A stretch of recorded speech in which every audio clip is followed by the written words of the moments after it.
Soothing sounds of Raul, ladies and gentlemen. Welcome to another episode of RA 697. Today we got episode 6 of Better Call Saul, the final season. And it starts off with a backstory of Kim.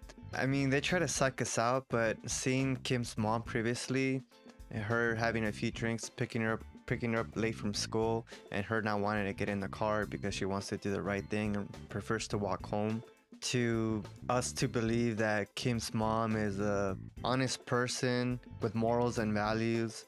I mean, come on. I knew right away there was some kind of twist, for them to try to psych us out.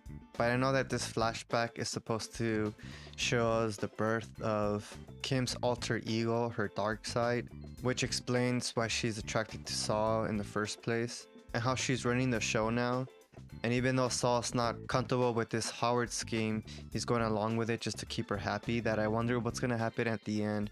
Is she using Saul, and once she gets what she wants, she's not going to want to do anything with Saul?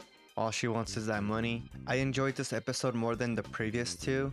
It was fast paced, and we had all the characters excluding Gus. We had Mike, we had Lalo, and we had Jim and Kimmy, and Howard. Speaking of Howard, we finally got to see inside his home, his extravagant kitchen, and I guess that was his partner. I didn't know he had a partner, but good for him. And just how meticulous he is with preparing that espresso, and his partner just, like, without any respect, just dumps it in another container and takes it to go. From a far shot, you can see he cleans after her after she leaves. But man, like, what's going on? Like, these women are running the show, and even in Ozark, Wendy's running the show. I mean, it's kind of close to real life, unfortunately, but not to say that all women run the show, but in a relationship, someone usually does. When I saw that scene in the vet, I thought we were going to see Mike, because Mike originally was the one who had contact with the veterinarian, but we see that it's Saul. So I was kind of disappointed in that aspect, but at the same time, we got a little Easter egg of that business card for the vacuum cleaner, that disappeared guy. And that little black book, I can't recall if Saul had that in the Breaking Bad timeline. But anyways, what was that thing with his eye? Is that for the whoever's gonna impersonate that guy with the mustache to change his eye color? It didn't explain it in this episode. It was cool to see the college kids back, at least for this final season, see him one last time. I'm not sure what's the deal with that appointment Kim had in Santa Fe. I don't know if it's some kind of organization where they fund money to upcoming promising lawyers for them to open up their own business. I'm not sure. Then we see that Lalo tracked down one of Ziegler's men. And it was kind of dumb, like, for Ziegler's guy to hit Lalo on the wood side of the axe versus the actual axe. That was stupid, but I get it. Lalo has to have the upper hand. And it was nice of him to, like, take off his belt and say, here, like, stop the blood from pouring out, because I'm gonna question you and interrogate you. I really enjoyed that Tyrus and Mike scene. It made Mike, like, gangster, telling him, like, look, if the boss has a problem, he knows how to get a hold of me. Now, if you have a problem, I'm right here. Man, that was tight.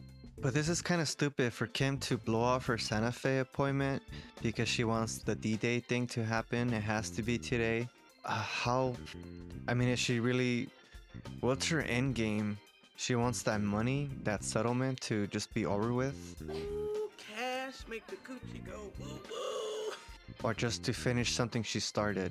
I don't know if I like Kim anymore. I'm really curious to see what's gonna happen. Is she gonna get caught with this Howard scheme and end up being in prison, but she's running the show in the Breaking Bad timeline behind the scenes? Does she just use Saul, and once she gets what she wants, they get a divorce? I really have to believe that she truly does love him. I mean, we've seen her defend Jimmy from Howard, from her brother Chuck.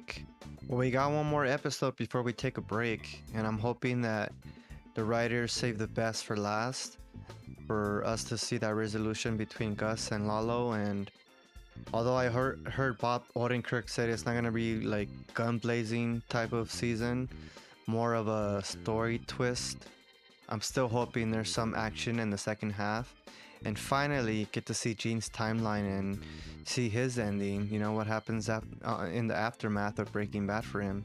Okay, as always, let me know your thoughts below. Where do you think the final season is going? Do you agree with my thoughts? Put your comments below, and as always, thank you for watching, and I'll see you next time.